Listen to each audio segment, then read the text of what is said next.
लिखा है एक ज़ईफ़ा थी कि जो मक्का में रहती थी, वो इन बातों को सुनती थी मगर खामोश रहती थी।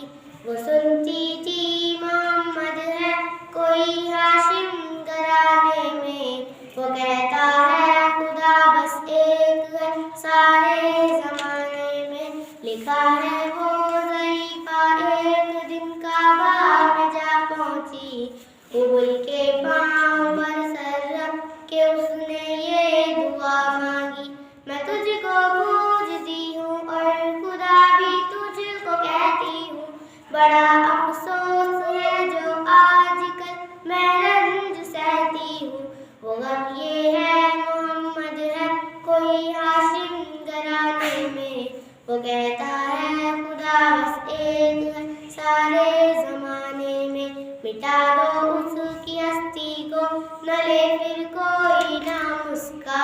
जिगर छल्ली हुआ जाता है सुन सुन कर कलाम उसका। दुआ करके उठी सजदे से और वो अपने घर आई, समझती थी ये दिल में अब मेरी उम्मीद भर आई। ज़ईफ़ा सोचती थी अब उबुल बिजली गिरा देगा मोहम्मद, तो मोहम्मद साथियों को भी मिटा देगा। मगर कुछ दिन गुजरने पर न जब उम्मीद भर आई, दुआ करके उबुल से अपने दिल में खूब पछताई। दुआ करके उबुल से अपने दिल में खूब पछताई। गरज तरकीब उसने सोच ली खुद ही गढ़ा कर के छोड़ूंगी ये बस्ती मैं रहूंगी और कहीं जाकर। गरज एक दिन सुबह को उसने अपनी एक गठरी ली, निकल कर घर से अपने और दरवाजे पे आ बैठी। ज़ईफ़ा सोचती थी अब कोई मजदूर मिलता है उसे क्या खबर थी एक खुदा का नूर मिलता है। ज़ईफ़ा ने कहा बेटा यहाँ आना, बता क्या नाम है तेरा। कहा मजदूर हूँ अम्मा, बता क्या काम है तेरा।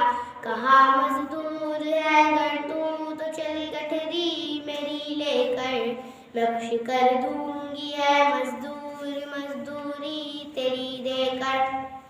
ये सुनकर आपने गठरी उठाकर अपने सर पर ली। ज़ईफ़ों की मदद करना ये आदत थी पैगंबर की, ज़ईफ़ों की मदद करना ये आदत थी पैगंबर की।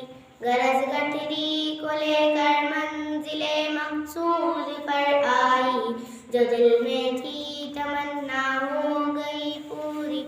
मोहम्मद तो मोहम्मद साथियों से हो गई दूरी, लगी देने जो मजदूरी ज़ईफ़ा आपको उस दम, तो फरमाने लगे उस दम हुज़ूरे सरवरे आला।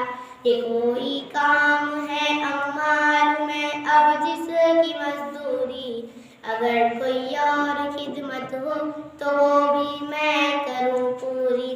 अगर कोई और खिदमत हो तो वो भी मैं करूँ पूरी। ज़ईफ़ा